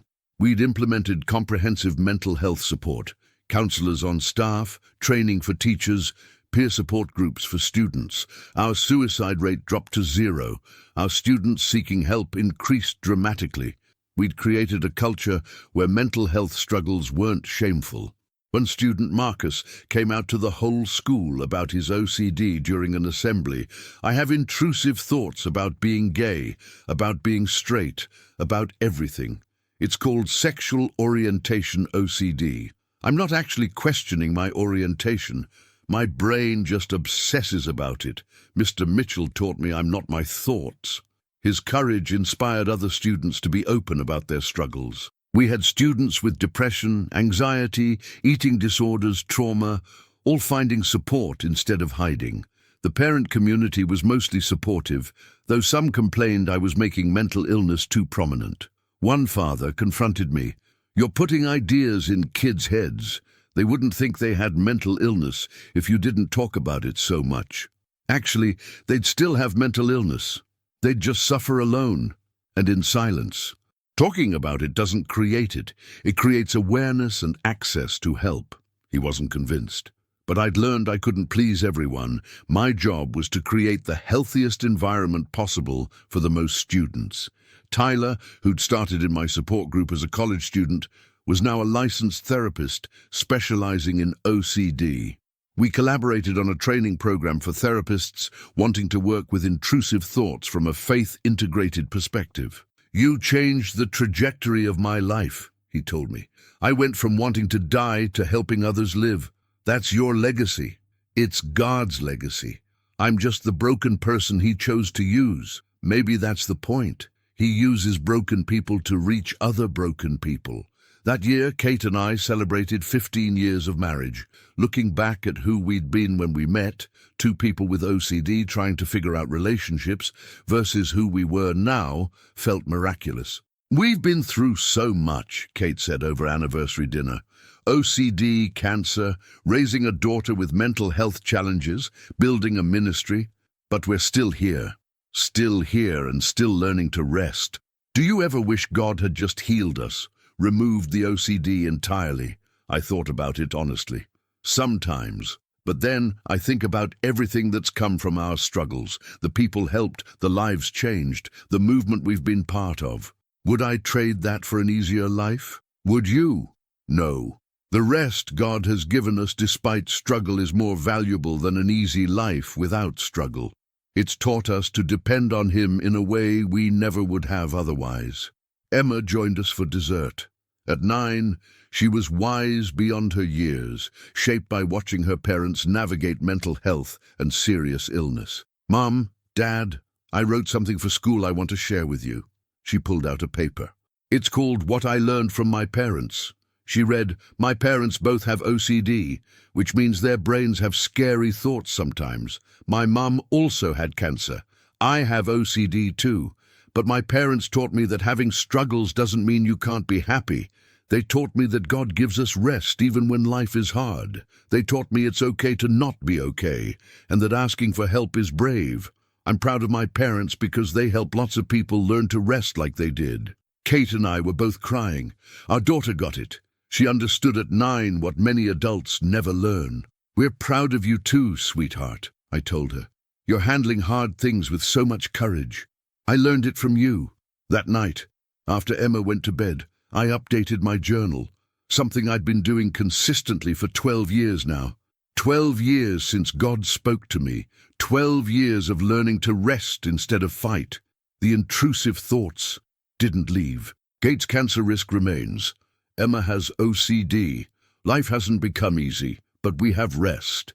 Deep, sustaining, God-given rest that exists despite all the struggles. And from that rest, God has built something beautiful. A family that's healthy despite illness, a ministry that's reaching thousands, a message that's changing how the church thinks about mental health. The thoughts didn't leave, but God kept his promise. He gave us rest, and that rest has been more than enough. I thought about Dr. Sanders, about how she'd struggled her whole life but still helped hundreds of people. About Tyler, who went from suicidal to being a therapist. About Emma, learning at 9 to live courageously with OCD. God's promise of rest wasn't just for me. It was for everyone willing to receive it. And watching it transform lives around the world was the greatest privilege of my life. The thoughts didn't leave, but God gave rest. And in that rest, he was doing more than I could have imagined. 15 years after God spoke to me, I faced the hardest test yet. My mom was diagnosed with early-onset Alzheimer's. The woman who'd supported me through my darkest struggles, who'd revealed she'd battled intrusive thoughts her whole life, was slowly losing her mind. The diagnosis triggered a spiral of intrusive thoughts, worse than any I'd experienced in years. Images of her forgetting me, thoughts about her suffering, obsessive worries about whether I'd inherited the same fate. "I can't lose her like this," I told Kate one night. "I can't watch her disappear." "You're not losing her all at once. You still have today. You still have right now." But my OCD brain wanted to catastrophize the future, to live in all the painful moments that hadn't happened yet. Dr. Harrison helped me work through it. This is anticipatory grief mixed with OCD. Both are happening simultaneously. You get to feel the grief without letting OCD contaminate it with obsessive patterns. How do I do that? Feel the sadness about your mom's diagnosis. That's healthy grief. But when your mind starts running scenarios about the future, looping about what you can't control, that's OCD. Acknowledge it and return to the present. I practice this distinction constantly. Grief. I'm sad my mom has Alzheimer's. OCD. What if she forgets me? What if I get it too? What if I can't handle watching her decline? My mom handled her diagnosis with remarkable grace. "I've lived a good life," she told me, "and I've learned from you that God gives rest even in hard circumstances. I'm going to practice that now. Mom, I'm supposed to be the one encouraging you. We encourage each other. That's how it works." She moved in with us so we could care for her. Emma, now 12, took the news hard but rallied to help. "Is Grandma going to forget me?" she asked. "Eventually, maybe. But right now she still knows exactly who you are. And we're going to make the most of that time." Watching Emma help care for her grandmother was beautiful. She'd read to her, help her with simple tasks, and gently redirect when confusion set in. One afternoon, I found them looking through old photo albums. "Who's this?" my mom asked, pointing at a picture of me as a child. "That's Dad," Emma said gently, "when he was little, like me." "He's a good boy," my mom said. Emma looked at me with tears in her eyes, but she stayed calm. "He's a good dad too, Grandma." The support groups became a lifeline again. People I'd supported through their struggles now supported me through mine. Jennifer said, "You taught us that rest doesn't mean circumstances are easy. It means God is with us when they're hard. Let us remind you of that now." The ministry continued expanding despite my personal struggles. We launched a podcast, created an app for mental health support, and published a comprehensive guidebook for churches wanting to reduce mental health stigma. Kate took on more leadership as I focused on family. She was brilliant at it. Her own journey through OCD and cancer, giving her deep compassion and practical wisdom. "We're a team," she reminded me. "When you need to step back, I step forward. That's how this works." Tyler called one day with exciting news. I'm publishing my own book about my journey from suicidal college student to therapist. And Ryan, I'm dedicating it to you. Tyler, you don't need to... Yes, I do. You saved my life. Literally. I want to honor that. His book came out that fall. The dedication read, "To Ryan Mitchell, who showed me that struggling with intrusive thoughts doesn't disqualify you from living fully. Your willingness to rest in God despite ongoing struggle taught me to do the same. This book exists because you had the courage to share your story. Reading it made me cry. The ripple effect of choosing vulnerability over hiding was still expanding. At school, we implemented a new program specifically for students with OCD and anxiety disorders. We partnered with local therapists to provide on-site treatment during school hours. The program was controversial. Some parents objected to pathologizing normal teenage anxiety. But the results spoke for themselves. Students who'd been struggling academically thrived once their mental health was supported. One student, Alicia, wrote in her college essay, "My principal has OCD. He talks about it openly. Because of his honesty, I felt safe getting help for my own OCD.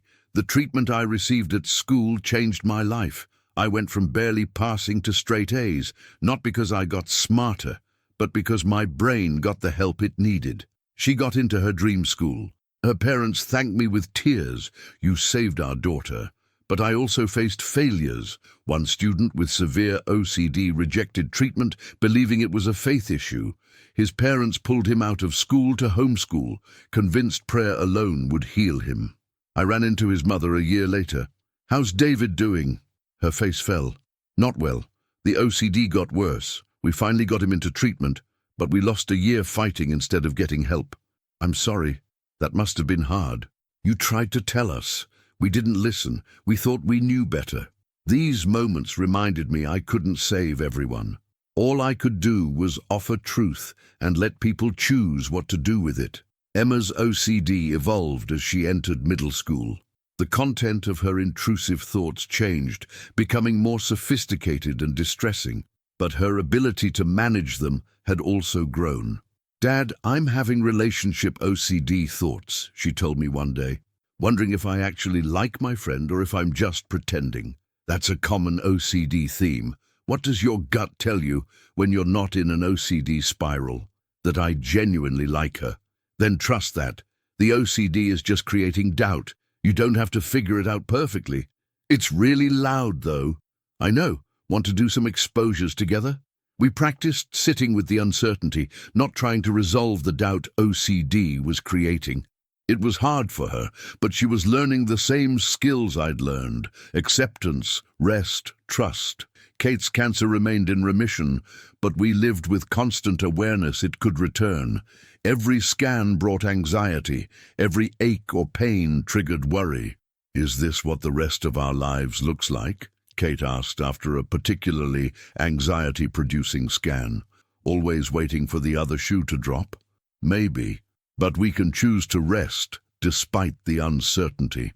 That's what we teach Emma, what we teach in support groups. We can practice it ourselves. Some days that feels impossible. I know. But you don't have to do it perfectly. You just have to keep choosing it. That year, I was asked to speak at a major medical conference about integrating faith and clinical treatment for OCD. Standing in front of psychiatrists, psychologists, and researchers felt surreal. "I'm not a clinician," I told them. "I'm a patient. But I've learned something valuable. Faith and clinical treatment aren't opposed. They're complementary.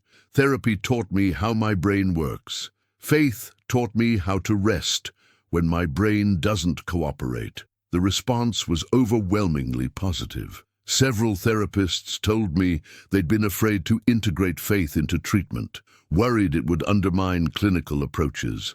"But you've shown it can be done well," one psychiatrist said. "Faith that accepts struggle and clinical treatment that provides tools. That's powerful." The collaboration between clinical and faith communities felt like a major breakthrough. For too long they'd been separated, even opposed. But they needed each other. My mom's condition deteriorated slowly. Some days she was lucid and present. Other days she didn't recognize me. I grieved the loss of who she'd been while learning to love who she was becoming.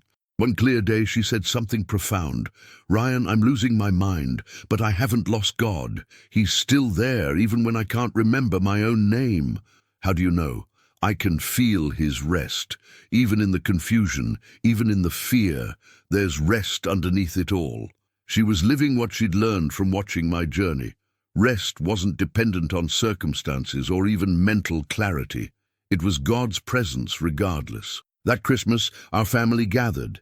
Kate, Emma, my mom, when she was having a good day. We'd been through so much: OCD, cancer, Alzheimer's, raising a child with mental health challenges.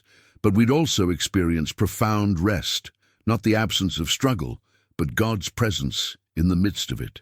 Emma said grace at dinner. "God, thank you for our family. Thank you that even when things are hard, you give us rest. Help us remember that tomorrow when the hard things come back. Amen." Her prayer captured everything I'd learned over 15 years. Tomorrow would bring more struggles, but God would bring more rest. That night, I wrote in my journal, 15 years since God spoke. My mum is losing her memory. Kate lives with cancer risk. Emma battles OCD. I still have intrusive thoughts daily, but God keeps his promise. Every single day, he gives us rest. Not removal of struggle, but presence in struggle. That rest has sustained us through everything, and it will sustain us through whatever comes next. I thought about everyone whose lives had been touched by my willingness to share my struggle. Tyler, now a therapist helping hundreds. Jennifer, leading support groups. David, coordinating our national network. Emma, learning at 12 what took me decades to discover. God had taken my greatest pain and turned it into purpose. Not by removing the pain, but by teaching me to rest in the midst of it, and then using that rest to help others find the same. The thoughts didn't leave, but God gave rest. And that rest was transforming the world. 20 years after God spoke to me in that parking lot, I stood in almost the same spot. The church had been renovated, the parking lot repaved, but this was where it all began. I was back in Portland for a special event. A 20th anniversary gathering of our mental health ministry. People had flown in from around the world, all of them touched by the message of rest in the midst of struggle. Kate stood beside me, healthy and vibrant. Her cancer had stayed in remission for 15 years. Emma, now 17 and preparing for college, was helping organize the event despite managing her own OCD. My mom had passed away 2 years ago, her mind mostly gone, but her spirit peaceful until the end. Her last lucid words to me were, "God gives rest. Remember that." I remembered it every single day. Inside the church, over 1,000 people gathered. Some I recognized from the early days. Jennifer, now leading 20 support groups across 3 states. Tyler, a renowned OCD therapist and author. David, who'd built our ministry into an international organization reaching 50 countries. But most faces were new, people who'd found hope through books, podcasts, support groups, or conferences, all of them learning the same lesson I'd learned 2 decades ago. God gives rest, even when struggles don't leave. Pastor Tom, now retired, welcomed everyone. 20 years ago, a young man sat in our parking lot completely broken by intrusive thoughts. He heard God speak a promise that seemed impossible. "Your thoughts don't leave you, but I give you rest." That promise transformed his life and through him transformed thousands of others. He invited me to speak. Walking to the microphone, I felt the familiar spike of anxiety. After 20 years, I still had intrusive thoughts. They'd never left, just as God said they wouldn't. But I also had rest. Deep, sustaining, God-given rest that had carried me through 2 decades of struggles. 20 years ago, I begged God to take away my intrusive thoughts. I began. I thought healing meant removal. I thought faith meant not struggling. I was wrong about both. I shared my journey, the breakdown, the parking lot moment, learning to rest instead of fight, building a life and ministry from the foundation of that rest. The thoughts didn't leave, 20 years later, I still have them, but God kept his promise. He gave me rest, and from that rest, he built something beautiful. I talked about Kate's cancer journey, about raising Emma with OCD, about my mom's Alzheimer's, about the countless struggles we'd faced as a family. None of it was easy, but all of it taught us to depend on God in ways we never would have if life had been easy. Rest isn't the absence of struggle, it's God's presence in the midst of it. I invited others to share their stories. For the next 3 hours, people testified to transformation, not from having struggles removed, but from learning to rest despite them. A woman from Japan shared through a translator, "In my culture, mental illness brings deep shame. Your message gave me permission to get help. I've been free from that shame for 5 years now." A man from South Africa said, "I was a pastor who thought I couldn't admit to struggling with depression. Your honesty showed me I could be both a leader and someone who needed help." A teenager, probably Emma's age, said, "I have harm OCD. I thought I was a monster. Your books taught me I'm not my thoughts. You literally saved my life." Story after story, testimony after testimony. Lives transformed not through instant healing, but through learning to rest. During a break, Tyler pulled me aside. "Do you ever think about what would have happened if God had just healed you back then? Removed the OCD completely?" "Sometimes. Why? I don't think this would exist. All of this," he gestured at the gathering, "exists because God chose rest over removal. Your ongoing struggle became the very thing that helped the rest of us." He was right. If God had simply taken away my intrusive thoughts 20 years ago, I might have moved on, forgotten the pain, never developed the ministry. My continued struggle kept me connected to others struggling. "God's plans are better than our prayers," I said. I prayed for healing. He gave me something better, rest that sustains through ongoing struggle. That's actually more valuable. That evening, our family had dinner with some of the original support group members. Jennifer brought her 3 teenagers, all thriving despite her ongoing OCD. David brought his wife and new baby. Tyler brought his fiancée. "Remember when we were all so broken?" Jennifer said, laughing. "When we thought our lives were over because of OCD. We weren't broken," I corrected gently. "We were struggling. There's a difference." "You're right, but we felt broken. You taught us we were just human dealing with hard things." Emma joined the conversation. "It's weird hearing about when you were all young and struggling. You all seem so together now." "We're not together," Tyler said. "We just learned to rest while still struggling. That's different from having it all figured out." "Do you still have intrusive thoughts?" Emma asked me. "Every day. They've never left. Does it get easier?" "Managing them gets easier. The thoughts themselves. Not really, but I've learned they don't define me, don't control me.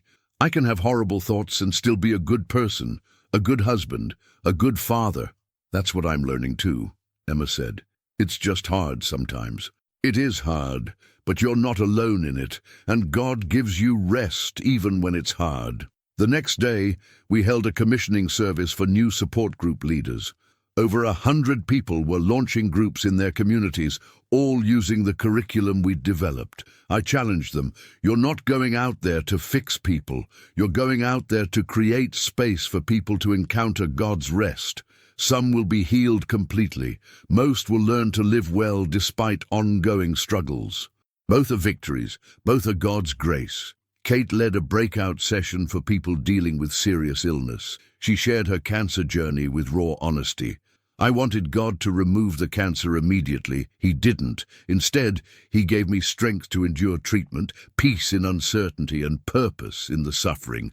That wasn't my first choice, but it was his best choice." Watching her lead, I felt overwhelming gratitude. 20 years ago, I couldn't have imagined being married, let alone married to someone who understood mental health struggles so deeply. Emma led a session for teenagers with OCD. At 17, she was remarkably poised. "Having OCD doesn't mean your life is over," she told them. "My dad has OCD. My mom has OCD. I have OCD. But we're all living full, meaningful lives. The thoughts don't leave, but you can still do everything you want to do. A teen asked, what if the thoughts are about really bad things, things that make you feel like a terrible person? Then you're probably experiencing intrusive thoughts, not actual desires. The worse the thought feels, the more likely it's just OCD. Bad people don't agonize over bad thoughts. They enjoy them. You're agonizing, which means you're a good person with a noisy brain. Hearing my daughter share the wisdom I'd learned over decades filled me with pride and hope. She wouldn't waste years fighting like I did. She was learning young, what took me until nearly 30 to understand. On the final day, we dedicated a memorial garden to Dr. Sanders and everyone else who'd lost their battle with mental illness. We planted a tree for each person, creating a living memorial. These trees represent lives lost but not forgotten, Pastor Tom said. They remind us that mental health struggles are serious, that we should fight stigma and increase access to treatment. But they also remind us that even in loss, God is present. Standing in that garden, I thought about all the people who hadn't made it, the ones who'd been too ashamed to seek help, too isolated to ask for support, too overwhelmed to keep fighting. Their loss wasn't in vain if it motivated us to help others, if it pushed us to reduce stigma, increase awareness, create better support systems. That night in our hotel room, Kate and I reflected on 20 years. Do you have any regrets? She asked. I regret the years I spent fighting instead of resting. I regret the time I wasted trying to control what I couldn't control. But I don't regret the struggles themselves. They led to everything good in my life. Even the intrusive thoughts. Even those. They connected me to you, to Emma, to thousands of people around the world. If I had to choose between an easy life without OCD and the life I've lived with it, I'd choose this life every time. Me too. Cancer, OCD, all of it. I wouldn't trade our life for anything. Flying home, I pulled out my journal. I'd filled dozens of volumes over 20 years, documenting the journey from breakdown to rest. I wrote, 20 years since God spoke. 20 years of learning to rest. The intrusive thoughts never left, just as he said they wouldn't. But he kept his promise. He gave me rest.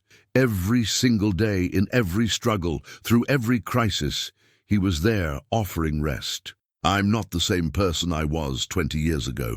That Ryan was controlled by fear, paralyzed by intrusive thoughts, believing he'd never have a normal life. This Ryan has learned to live fully despite ongoing struggles. I've been married for 18 years to an incredible woman.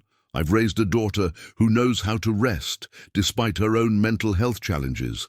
I've written 8 books. I've spoken to hundreds of thousands of people across 6 continents. I've helped build a ministry that's reached over 1 million people. None of that would have been possible if God had simply removed my intrusive thoughts.